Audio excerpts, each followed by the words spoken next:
Todos nós enfrentamos momentos que nos abalam de maneira profunda. Momentos em que as dificuldades elas chegam a se avisar. E é fácil a gente se sentir sobrecarregado quando os desafios pressionam nossos valores e convicções. A adversidade ela pode ser implacável e ela nos leva a questionar até mesmo o nosso propósito e a nossa determinação. Mas e se essas provações forem oportunidades para crescimento? Oportunidades para nos refinar de maneiras que nós não podemos ver? Afinal, quando as dificuldades surgirem, você vai permitir que elas o definam ou verá cada uma delas como uma oportunidade na sua jornada com Deus? Você está pronto para enfrentar a adversidade com fé inabalável?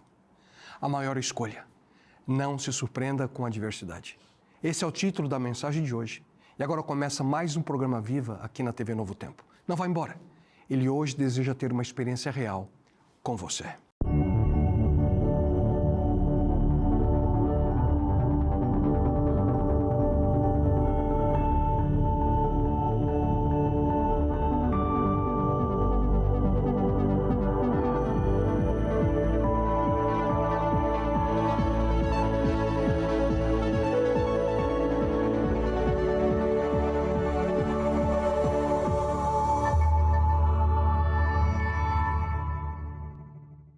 Olá você, eu tenho uma importante pergunta. Você já passou por situações que você sentiu pressionado a tomar uma decisão que você sabia não ser a melhor? Ou quem sabe você passou por um momento em que uma decisão que você fez, você se arrependeu de maneira profunda? Mas como é que isso acontece? É através das escolhas que nós fazemos. Na verdade, a cada momento da nossa vida nós estamos fazendo escolhas. Algumas são pequenas, corriqueiras, passam de maneira despercebida. Já outras são escolhas profundas, enormes, que trazem implicações à nossa vida.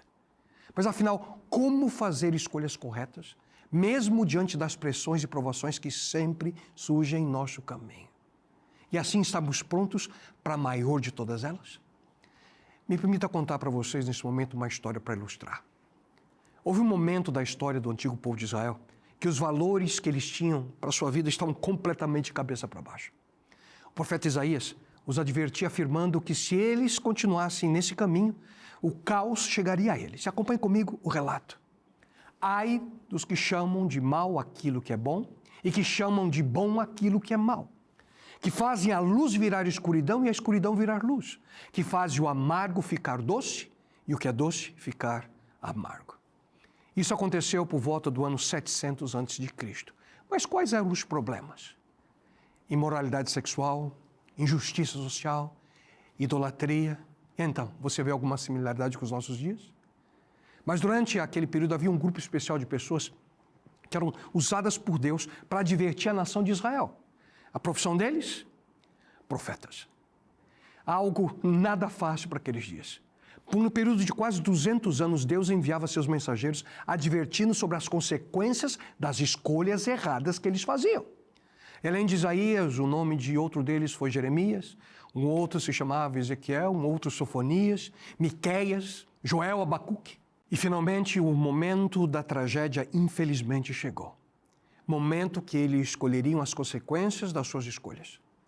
E por volta do ano 605 a.C., o imperador do poderoso Império Babilônico invadiu Israel. Seu nome? Nabucodonosor. Ele era o homem mais poderoso do nosso planeta naquele momento. Ele destruiu a nação de Israel, a sua capital Jerusalém, o templo sagrado, e levou milhares de israelitas como prisioneiros de guerra para a Babilônia, que era a capital do império. E por lá eles ficariam 70 anos, total desastre, perdendo sua liberdade por, de maneira deliberada, terem escolhido viver de acordo com a maneira que eles achavam ser a melhor maneira de viver, e não segundo a vontade de Deus. Mas entre os escravos levados por Nabucodonosor estavam 4 adolescentes, Daniel e 3 de seus amigos. Daniel tinha cerca de 15 anos quando isso aconteceu. Seus amigos, quem sabe, até mais novos, entre 12 e 14 anos. E é esse o livro, com apenas 18 capítulos aqui no Antigo Testamento, que vem à base de tudo aquilo que nós estaremos estudando nessa série intitulada A Maior Escolha. Em outras palavras, nós veremos como as pequenas e as grandes decisões da nossa vida, tomadas pela fé, trazem profundas implicações ao buscarmos viver o propósito de Deus para a nossa vida. E hoje, nós vamos nos concentrar nos primeiros 7 versos do capítulo 1. No verso 1 nós lemos: no 3º ano do reinado de Joaquim, rei de Judá, Nabucodonosor, rei da Babilônia, veio a Jerusalém e a sitiou. Você percebe? Nabucodonosor cercou totalmente Jerusalém. Não havia como escapar. Você já se sentiu assim em algum momento da sua vida? Uma situação que você simplesmente não sabia como fugir dela. Foi exatamente assim que os judeus se sentiram, sem qualquer chance. Terminado. E o texto continua dizendo: e o Senhor entregou Joaquim, rei de Judá, em suas mãos. O quê? Isso mesmo. Por quase 2 séculos, Deus advertiu o seu povo. Eles não deram ouvidos. E agora Deus usa um rei pagão para cumprir a palavra que ele havia dado aos seus mensageiros. Isso não é tudo. E o Senhor entregou Joaquim, rei de Judá, nas suas mãos, e também alguns dos utensílios do templo de Deus. Ele levou os utensílios para o templo do seu Deus na terra de Sinear e os colocou na casa do tesouro do seu Deus. Mas por que Nabucodonosor fez isso? Sabe para quê? Para demonstrar o seu poder. Para demonstrar ao mundo que o seu Deus era mais forte e mais poderoso do que o Deus de Israel. Mal sabia ele que tudo aquilo somente estava acontecendo exatamente porque o Deus de Israel estava permitindo. E o relato prossegue. Então o rei ordenou que Aspenaz, o chefe dos oficiais da sua corte, trouxesse alguns dos israelitas da família real e da nobreza, jovens sem defeito físico, de boa aparência, cultos e inteligentes, que dominassem os vários campos do conhecimento e fossem capacitados para servir no palácio do rei. E ele devia ensinar-lhes a língua e a literatura dos babilônios. Ele queria os melhores, os mais bonitos, os mais capazes entre os prisioneiros ali de guerra para que pudessem ser treinados e se tornassem o melhor tipo de troféu que pudessem ser para a corte babilônica. O que isso significa? Que eles passariam por um processo de reprogramação na sua mente. Eles não mais seriam judeus. Tudo seria apagado para que, de uma forma ou outra, eles se tornassem babilônios. A sua cultura seria outra. O seu idioma seria outro. A sua comida seria outra. Seus nomes seriam outros. O seu Deus seria outro. Repito, o objetivo era claro, que eles se tornassem como os babilônios. Mas Daniel e seus companheiros, eles foram fiéis. Através de escolhas corretas, eles não permitiram que essa estratégia fosse bem-sucedida com eles. E, obviamente, aqui está a grande pergunta dessa série. Como pode alguém se manter fiel, mesmo diante da adversidade? Em outras palavras, como manter uma fé inabalável, ser fiel quando tudo ao redor parece que está ruindo? Como superar obstáculos quando tudo parece que não faz mais sentido? 3 atitudes. 3 escolhas que você precisa fazer na sua vida. E a primeira delas é o título da mensagem de hoje. Como lidar com o caos da vida humana? Não se surpreenda com a adversidade. Essa é a atitude que nós podemos aprender do jovem Daniel. Mesmo embora o colapso da nação de Israel tenha sido um choque para todos, não foi algo inesperado. Especialmente os profetas Jeremias e Sofonias estavam anunciando aquele fatídico fim. Nós vamos perder a nossa liberdade, nós vamos ser escravos de uma outra nação. Como um adolescente, Daniel, ele sabia das mensagens dadas por Deus através desses profetas. Ele sabia que se a nação não mudasse a sua postura, a sua atitude, sofreria as consequências. Mesmo assim, Daniel não se surpreendeu com as adversidades. Sabe por quê? Porque ele era um fiel seguidor de Deus. E aqueles que fazem essa escolha entendem bem o que Pedro escreveu no Novo Testamento. Ouça. Amados, não se surpreendam com o fogo que surge entre vocês para os provar, como se algo estranho lhes estivesse acontecendo. O que a gente encontra aqui? Que provações, adversidades, fazem parte da realidade humana. Ainda nós não vivemos nos céus. Esse planeta ainda é dominado pela existência do pecado. E por isso, nós vivemos com problemas. E por sinal, se você deseja melhor entender o que é o pecado e como viver a cura do mesmo, eu tenho algo muito especial para oferecer para você. Revista Esperança, a cura do pecado. Esse material foi preparado para ajudar você a responder perguntas como: o que é o pecado, como ser perdoado, como encontrar a cura para os nossos erros. E não perca essa oportunidade. Ligue para a nossa central de atendimento, 0 operadora 12 21 37 31 21, e peça o seu exemplar da Revista Esperança, a cura do pecado. Eu não tenho dúvidas que esse material será uma bênção na sua vida. Ligue para nós e nós enviaremos essa linda revista aí para o endereço da sua preferência, sem qualquer custo. Segue o número novamente, anote aí. 0 operadora 12 21 37 31 21. Em mais uns minutinhos, liga aqui para a gente. Mas como eu dizia, nós vemos um mundo repleto de problemas. Mas em breve, muito em breve, essa realidade vai mudar. Nós vamos falar sobre isso mais à frente nessa série. Não permita ser levado pelos seus problemas. Não permita ser levado pelas suas circunstâncias. E tudo isso depende das suas escolhas. O meu desafio aqui é que grande parte das pessoas estão passando por problemas e ao invés de escolher o caminho adequado para trilhar, decidem encontrar alguém para culpar pela situação. E por sinal, você sabe de onde vêm seus maiores problemas? A razão número 1, as fontes dos problemas humanos, vem do nosso coração, o coração humano. O coração é o maior problema que nós enfrentamos. Em outras palavras, você é o maior problema para você mesmo. A grande maioria dos problemas surgem por escolhas equivocadas que você e eu fazemos. Ouça só o que o profeta Jeremias afirma. O coração é mais enganoso que qualquer outra coisa e sua doença é incurável. Quem é capaz de compreendê-lo? Você percebe? Uma das principais fontes de nossos problemas é o nosso próprio coração. Quem somos, a nossa natureza, as nossas inclinações. Já uma segunda fonte de problema é o inimigo. Algumas pessoas ainda se perguntam, existe alguém que é responsável pelos nossos problemas, pelo mal do nosso mundo, pelo pecado? A resposta para essa pergunta é simples, sim. Certa vez, uma parábola, o próprio Jesus o identificou. Um inimigo fez isso. A Bíblia o descreve como um adversário real, pessoal. Aqui, queridos, na palavra de Deus, nós podemos encontrar ele retratado por diversos nomes. E você com certeza já ouviu alguns deles, Lúcifer, Satanás, o diabo. O mal, ele é real. E ele está personificado em um ser. Desde o momento que você acorda até dormir novamente, ele faz de tudo para derrotar você. Ele cria dúvidas, falta de coragem, distrações, armadilhas, tudo que estiver ao seu alcance para que você faça as piores escolhas possíveis. Nos levando assim a cair na armadilha do pecado, que é ir contra a vontade de Deus. E agindo assim, é a maneira pela qual o nosso maior inimigo, ele sabe muito bem onde ele pode chegar. Ouçam só o que as Escrituras Sagradas dizem. Então, esses desejos fazem com que o pecado nasça, e o pecado, quando já está maduro, produz a morte.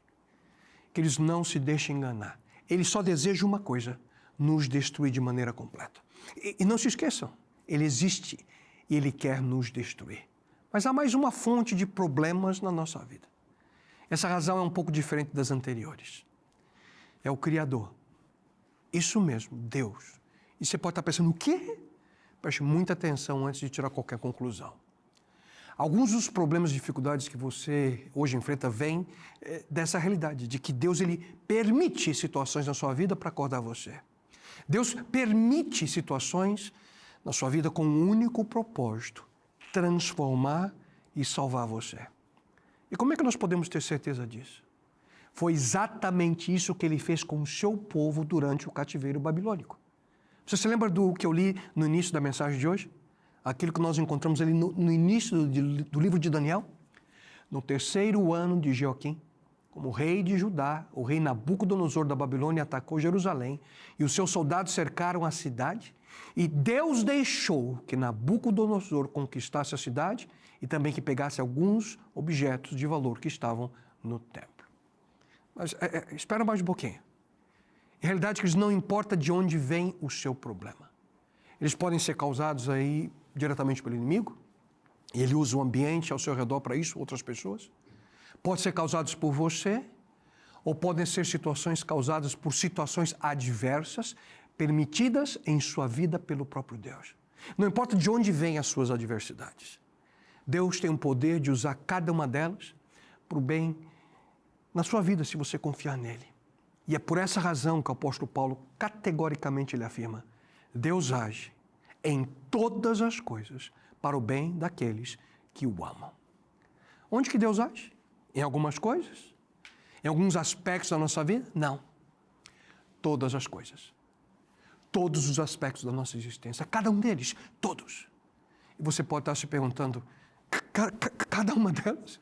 Mesmo os meus pecados, os meus erros, mesmo as minhas escolhas equivocadas? Sim. Deus pode usar qualquer coisa, até o seu pecado, para lhe ensinar alguma lição, para trazer algo de bom para a sua vida. Só Ele transforma uma crucifixão em ressurreição. Só Ele transforma a morte em vida. Só Ele pode tirar algo de bom daquilo que é mal. Qualquer um pode tirar algo de bom daquilo que é bom, mas só Deus pode tirar algo de bom daquilo que é mal. Se você escolher confiar nele. Só que isso não é tudo. Há uma segunda escolha, uma outra atitude que nós precisamos desenvolver na nossa vida. Perceba como que Deus usa a adversidade para o bem. Nunca se esqueça dessa tão importante escolha. Você precisa intencionalmente viver, perceber como Deus usa a adversidade na sua vida para o seu bem. Por quê? Porque, como nós vimos há pouco, Ele busca usar todas as situações da minha e da sua vida para trazer algo de bom, algo para o nosso crescimento espiritual, algo que nos ajude a confiar ainda mais nele. E se você deseja, de fato, viver, não apenas sobreviver nesse mundo, você precisa entender a importância dessa decisão. Quando isso acontecer, você vai melhor entender uma das mais lindas promessas que nós encontramos aqui na Palavra de Deus. Porque sou eu que conheço os planos que tenho para vocês, diz o Senhor. Planos de fazê-los prosperar e não de lhes causar dano. Planos de dar-lhes esperança e um futuro. Por sinal, você sabe para quem Deus originalmente deu essa promessa através do profeta Jeremias? Ouça o que nós encontramos no verso 4. Assim diz o Senhor dos Exércitos, o Deus de Israel, a todos os exilados que deportei de Jerusalém para a Babilônia. E pense comigo, se Deus tinha um plano de prosperidade para os exilados judeus em Babilônia, será que Ele não tem um plano especial também para a sua e para a minha vida? Deus tem planos especiais para você. Planos de esperança, um futuro aí ao seu lado. O problema é que o inimigo, ele também tem alguns planos para você. Planos para o mal e destruição completa. Se você hoje tem algum problema para resolver, ou quem sabe está passando por uma tribulação que você não sabe como superar, tome nota. Tenha certeza de que um dia você vai precisar, e se não for agora mesmo. Mas como é que Deus usa a adversidade na nossa vida? Em primeiro lugar, para nos corrigir. Deus busca constantemente ajustar a nossa vida. E foi exatamente isso que aconteceu com a antiga nação de Israel. Ouça com muita atenção o que nós encontramos no livro de Hebreus. Se vocês não são disciplinados, e a disciplina é para todos os filhos, então vocês não são filhos legítimos, mas sim ilegítimos. Deus nos disciplina para o nosso bem, para que participemos da sua santidade. Nenhuma disciplina parece ser motivo de alegria no momento, mas sim de tristeza. Mais tarde, porém, produz fruto de justiça e paz para aqueles que por ela foram exercitados. Será que alguém sente que foi beneficiado pela disciplina que recebeu dos seus pais quando criança? Geralmente, o filho mais velho é o que mais apanha, não? E grande parte daquilo que nós aprendemos ao crescer vem através da correção. E o pai e a mãe não corrigem seus filhos de uma maneira a não demonstrar o verdadeiro amor. E o mesmo acontece na família de Deus. Deus, Ele permite situações na sua e na minha vida para nos corrigir, para nos ensinar como viver a vida que Ele sonha para cada um de nós. No livro de Jó nós encontramos: como é feliz o homem a quem Deus corrige, portanto, não despreze a disciplina do Todo-Poderoso. E eu nunca disse, ai que delícia foi apanhar da minha mãe. Não. Mas com o passar dos anos, eu fui compreendendo exatamente o que ia acontecendo. Eu precisava ser corrigido. Mas qual é a pergunta aqui? O que essa diversidade está me ensinando? O que eu preciso aprender? Se você hoje está passando por adversidades, talvez Deus esteja corrigindo você. Só que isso não é tudo. Deus também usa a adversidade para nos dirigir. Muitas vezes, através da provação e dificuldade, Deus está mostrando um outro caminho, uma nova direção para a nossa vida. Ouça, o coração do homem planeja o seu caminho, mas o Senhor lhe dirige os passos. Você pode fazer o plano que quiser, mas é Deus quem vai guiar os seus passos. Mas como é que Ele faz isso? Simples, através de adversidades, problemas, provações, permitindo situações assim. É assim que Ele dirige nossos passos num caminho adequado. Você já prestou atenção de como problemas mudam os nossos planos? Você, por acaso, já passou por uma situação em que você teve um plano totalmente alterado? Não é a luz do fogo que muda a nossa vida, é o calor. A gente tira a mão do fogo quando queima. E Salomão, certa vez, escreveu: os castigos curam a maldade da gente e melhoram o nosso caráter. E como isso é verdadeiro. Pense comigo, qual direção essa adversidade está levando você? Qual o caminho que você deve escolher? Se você hoje está passando por adversidade, talvez Deus esteja guiando a sua vida em uma outra direção. E, finalmente, Deus também usa a adversidade para nos aperfeiçoar. Deus quer que você se torne aquilo que Ele sempre sonhou da sua vida. E você sabe qual é o modelo que Ele usa? Ele quer que você cresça e se torne cada vez mais como Jesus. E aqui nunca se esqueça, a dor é o alto preço a ser pago para crescer. Se você deseja crescer, ser maduro, não há outra forma que não seja através da dor, do sofrimento, da provação. E esse foi um dos grandes segredos de Daniel. Ele aprendeu a usar as dificuldades que apareciam a ele para ser aperfeiçoado por Deus.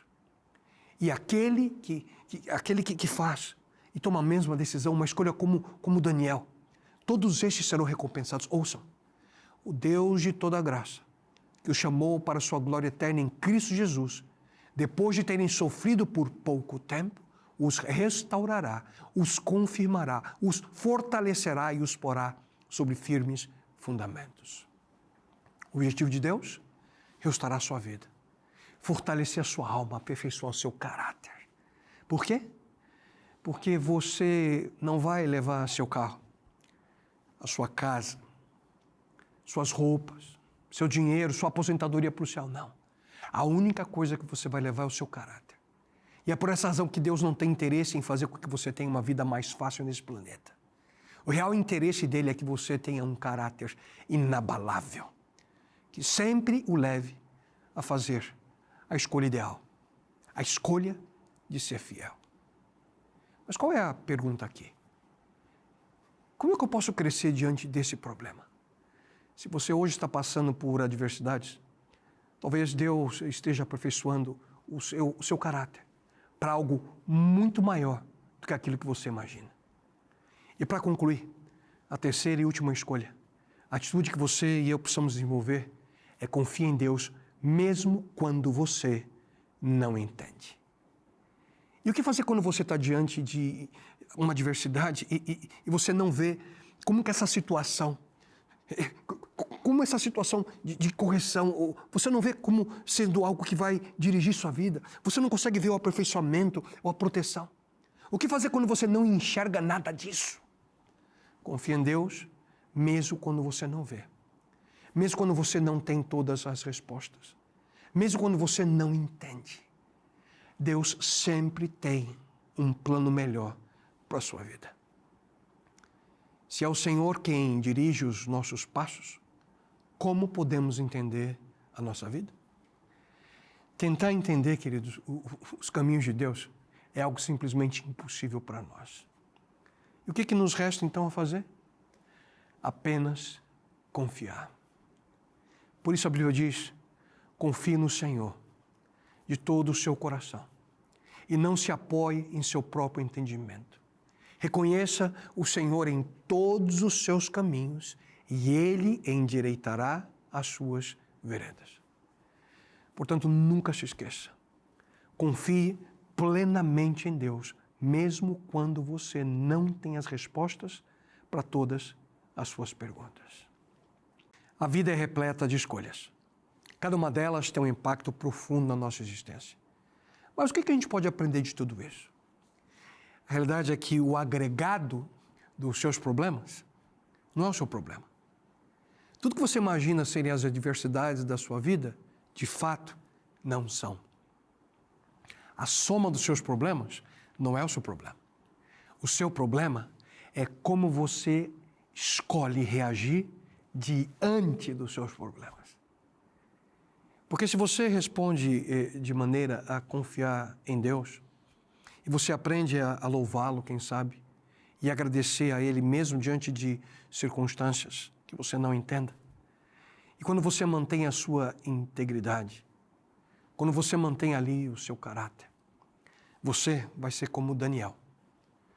Você vai aprender a crescer mesmo diante da adversidade. Mas eu reconheço que isso não é algo simples. A gente precisa, de certa forma, uma experiência profunda com Deus, uma conexão com Ele, para que nós possamos, de fato, entender como que, estando com Ele, podemos, de fato, não deixar que o nosso coração seja abalado pelas circunstâncias que a gente está vivendo.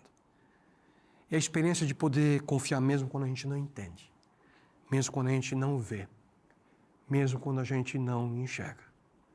A oportunidade de depender dele de tal forma, na qual não são as circunstâncias do dia a dia, não são simplesmente as situações que a gente vive que nos levam a nos desesperar. Portanto, mesmo diante da adversidade, você toma a decisão de depender completamente dele, e entender que ele tem um propósito, um plano muito maior daquilo que você pode ver ou enxergar. Isso faz toda a diferença na minha e na sua existência. E para isso, tudo depende das escolhas que você faz no seu dia a dia. A escolha que você fazemos em cada momento da nossa jornada. E também a escolha que você e eu precisamos fazer naquilo que você acabou de escutar. E aí? Qual é a sua decisão? Eu espero, sinceramente, que não somente hoje, mas cada momento da sua vida, você possa escolher. Escolha ser fiel. Porque a escolha do dia a dia vai nos capacitar a estarmos prontos para a maior escolha que eu e você podemos fazer. Que é a escolha de verdadeiramente não apenas entregar nossa vida a Ele, mas acima de tudo estarmos prontos para quando Ele regressar. O agregado das escolhas que nós fazemos nos ajudará a viver o sonho dele, a nossa vida. E nesse momento me permita orar por você.